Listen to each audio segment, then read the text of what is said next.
Hi everybody, Dan Illman, Mike Beer. Sunday's supporting feature at Woodbine on Canadian International Afternoon is the Grade 1 E.P. Taylor Stakes for fillies and mares. Let's take a look at this bunch. They're going to go 1.25 miles, and our coverage is presented by Fasig-Tipton. And please note that 3 of the horses entered in the E.P. Taylor, Kitten's Roar, 4-Star Crook, and Sassy Little Lila, are all cataloged to the November sale at Fasig-Tipton to be held on November the 6th at Lexington, Kentucky. Let's start with Cadura, the number 3 for trainer Graham Motion. This horse has popped 3 consecutive triple-digit Beyer speed figures. She had a really nice trip last time out in the Grade 2 Canadian. And you know something? Going into the race on paper, it looked like she was an absolute slam dunk. Then when she got the great trip, it looked like she was a super slam dunk. She had to work to win that race. Was it merely kind of a prep? Maybe Graham Motion backed off the training a little bit to prep for this one? I didn't really look at it that way, although it's certainly possible that that's the case. I just sort of felt like, you know, the horse that she was targeting on the lead all through the stretch of their Starship Jubilee, man, she's just not going to let you walk by. I mean, she's a really nice horse. The fact that Cadura was able to put her down and then actually get clear at the end, I thought that she just ran another really nice race. You know, she's got to stretch out a little bit for this race, but I think she'll be fine with the 1.25 miles. In a lot of ways, she's just way the horse to beat right back, but she is facing some different, it's sort of a different cast of horses, and I think a tougher cast of horses. Reina de Bateria has always run well at Woodbine. She won the Grade 2 Canadian last fall. She was beaten less than 2 lengths in the E.P. Taylor last year. And while she's only campaigned 3 times this year for Chad, Chad's picked his spots. I thought this horse had terrible trouble in the Grade 3 Bogey 3 starts back. Then she was so game to dead heat with the aforementioned Starship Jubilee in the Dance Smartly. The Beverly D was just a weird race where she dropped all the way back to last. She swung widest in the stretch, and then very much unlike Reina de Bateria, she got a case of the drifts. And that preceded a fairly long layoff. Is it all right with this horse? Yeah, that was the thing that concerned me about her last race too. That was almost like the old Cadura. The Reina de Bateria last time. The Reina de Bateria that I never liked. The one who had no speed and would drop way out of races and then come running at the end too late.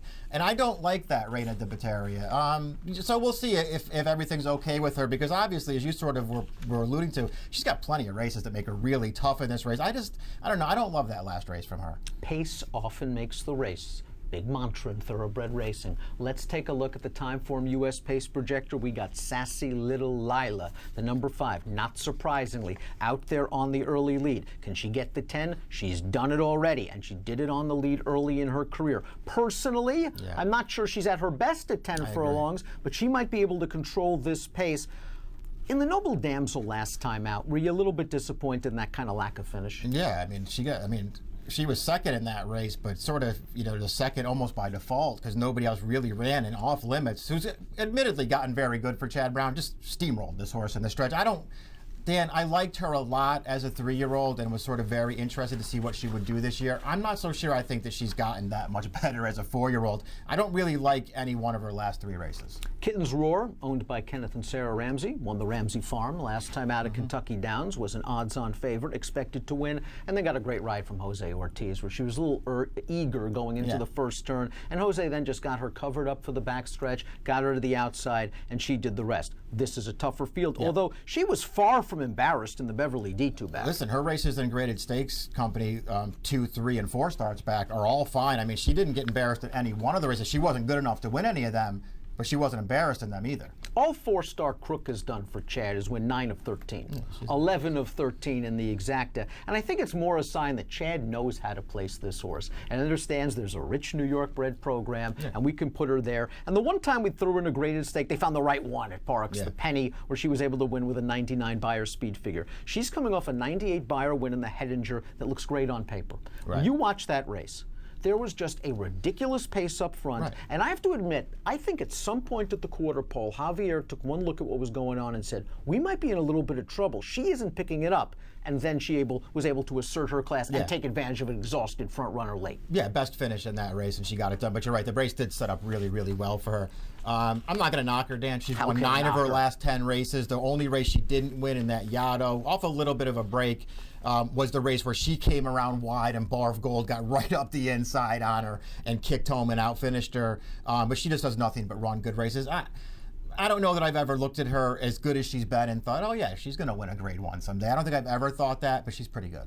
Nezwa was only beaten 2 lengths in this race last year as a 3-year-old filly taking on older horses, and I didn't think she had the cleanest trip to boot. She has come back with 3 races this year. She is a Group 1 winner in Ireland, and last time out in the Yorkshire Oaks, she took on the superstar Enable. And when you watch that race, you know Enable's pretty good, because those are some good fillies, including Breeders' Cup winner Queen's Trust in behind, Nezwa, Queen's Trust, Coronet, all trying their hardest. Couldn't get to Enable. You don't hold that race, obviously, against Nezwa. No. In some ways, considering the company she's faced, she's the one to beat. Yeah, in a lot of ways she is, not only because of who she just ran against in her last race, but her 2 races prior to that. Her first 2 starts of the year sort of seemed like significant improvement for a horse going from 3 to 4. I will say that when she won the Pretty Polly 2-back, and she was good that day, she really had the run of the race in that race. I mean, she got a really good trip. There was a pace setter in there who just sort of ran off and made a really solid pace, and this filly got a perfect run through between and then just took over, and she was much the best at the end, but she had a really nice trip that day. The number 7, Rain Goddess, sort of like her stablemate Idaho in the Canadian International, is more known for the races she's lost. Yeah. Second in the Pretty Polly behind Nezwa, second in the Irish Oaks behind Enable, a race in where, you know, she ran just fine. She just wasn't good enough to win.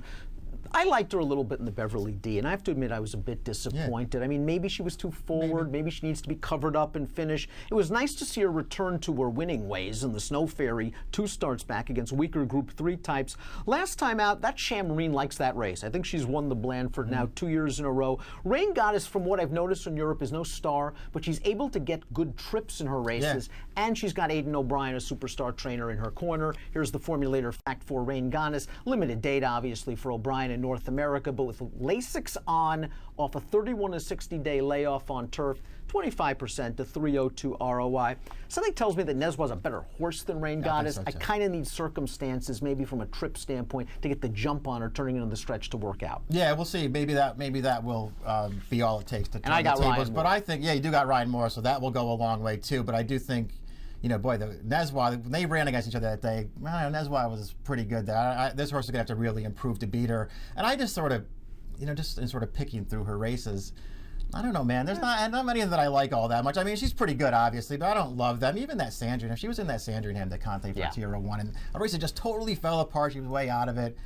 I don't know, don't get outfinished by that horse. That's a fair point, to be sure. Blonde Me, another European entrance in here, has been in the States before. She ran twice as a 3-year-old filly. I liked her in the Sands Point, and I didn't think she had the greatest trip in the world against Sentiero Italia. And then the QE2 Cup, again, not the greatest trip against Miss Temple City. She returned to Europe. She's done some pretty good things. She's a multiple Group 2 winner. Please just draw a line through that last race.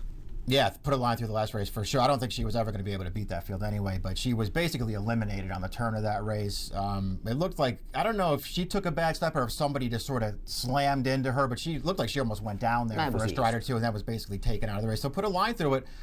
Her races 2 and 3 back, I think, are really good. I think they're the 2 best races she's ever run. I actually feel like for a filly that they kept basically around a mile for most of her career, I think she's improved since they stretched her out. And she, to me, is the European who's going to get sort of lost in the wagering in this race. I don't think she'll take as much money as the other ones, and that's why I like her in here. Puka's won 2 out of her last 3 starts for Bill Mott, including a restricted stake at Suffolk Downs last time out. I wonder if she tries to take up the running early. Yeah, maybe she will. I don't think she's good enough to beat this field, but maybe she'll get the right kind of trip in this race to get a piece. Pick time for the E.P. Taylor Stakes. You're going with Blonde Me, and I wonder if that last race dirties up her form so that she'll be a really playable price. That race 2 starts back against Winter, who I think's okay. That was a really good performance. I'm with you on that. You're going 8, 6, 3, and 4. I'm taking a shot with Rain Goddess, maybe more out of loyalty than anything else. I liked her in the Beverly D. I was very, very disappointed by that effort. I think she can get forward in here. I'll take a shot with her. 7, 3, 6, and 1 for Aidan O'Brien and Ryan Moore. Approximate post time for race number 9 at Woodbine on Sunday. The Grade 1 E.P. Taylor is at 5:28 Eastern. It kicks off a $250,000 guaranteed pick 4. We'll have that pick 4 coverage later this week on DRF.com. Best of luck.